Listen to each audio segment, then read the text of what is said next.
வணக்கம். நான் சித்தேஷ் பாலா பேசுகிறேன். இந்த டாப்பிக்கின் கீழே இனி வரும் காலங்களில் தொடர்ந்து நான் காணொளிகளை பதிவிடலான் இருக்கேன். இந்த காணொளிகளுடைய கால அளவு பார்த்திங்கன்னா 1 நிமிஷத்தில் ஆரம்பித்து 3 நிமிஷத்துக்குள்ளே முடிகிற அளவுக்குள்ளே இருக்கும். இது எதை பற்றிய டாபிக் அப்படின்னு கேட்டிங்கன்னா, இதுதான் அப்படின்னு அறுதியிட்டு சொல்ல முடியாத எல்லா விதமான டாப்பிக்கும் உள்ளடக்கிய ஒரு சிறு காணொளி பதிவாக இருக்க போது. லைக் கதை, கட்டுரை, கவிதை விளக்கம், நாட்டு நடப்பு, உள்ளக்குமுறல், சொல்ல நினைப்பவை, ஹாஷ்யம், இது போல் எல்லா உணர்வுகளும் சொல்லக்கூடிய ஒரு பதிவாக இது இருக்கும்.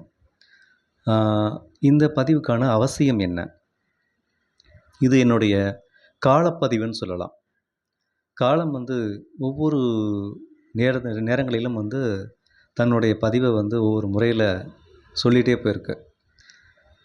பழைய காலத்தில் கல்வெட்டுகள் மூலிமா அப்போது அவங்க வாழ்ந்த வாழ்க்கை, நாகரிகம், அதெல்லாம் நம்ம எப்படி தெரிஞ்சுக்கிறோமோ, இப்போ இன்றைக்கி இருக்கிற டிஜிட்டல் யுகத்தில் நம்மளுடைய பதிவுகள் இப்படி காணொலியாக இருக்கும் பட்சத்தில் அது இன்னும் கொஞ்சம் அதிக பேரை சென்றடையக்கூடிய வாய்ப்பு இருக்குது. அப்படிங்கிறதுனால இந்த ஒரு முயற்சி நான் செய்கிறேன்.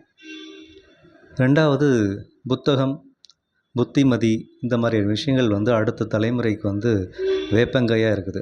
ஈவன் அட்வைஸ் அப்படிங்கிறது நம்ம ஏஜில் கூட, என்னுடைய ஏஜில் இருக்கவங்க கூட பிடிக்காத ஒரு சொல்ல தான் இருக்குது.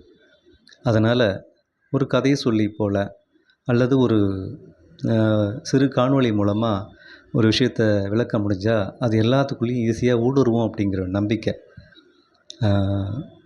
திருவள்ளுவருக்கு அப்பயே தெரிஞ்சு தான் எத்தனையோ செயல்பாடெலாம் இருக்கிறப்ப அவர் குறள் வெண்பாவை பண்ணார். ஏன்னா இந்த காலத்து மக்களுக்கு 2 நிமிஷம் 3 நிமிஷத்துக்கு மேலே அவகாசம் கிடைக்காதுன்னு அவருக்கு தெரிஞ்சிருக்கு.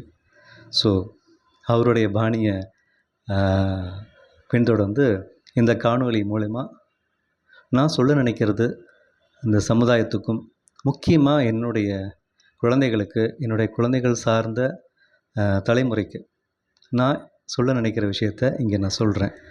அது சுவாரஸ்யமாக இருக்குமா, நல்லா சக்ஸஸ்ஃபுல்லாக போகுமா எனக்கு தெரியாது. ஆனால் இது காலத்தை நான் செய்ய வேண்டிய என்னுடைய காலப்பதிவாக ஒரு கடமை உணர்வாக நான் நினைக்கிறேன். அதனால் தொடர்ந்து பார்க்க முடிகிறவங்க பாருங்கள். எனக்கு என்னென்ன தகவலை சுவாரஸ்யமாக சொல்ல முடியுமோ சொல்ல நான் முனைகிறேன். உங்களுடைய ஆதரவை நோக்கி உங்கள் Siddhesh Bala. Let's see how Siddhesh Bala talks.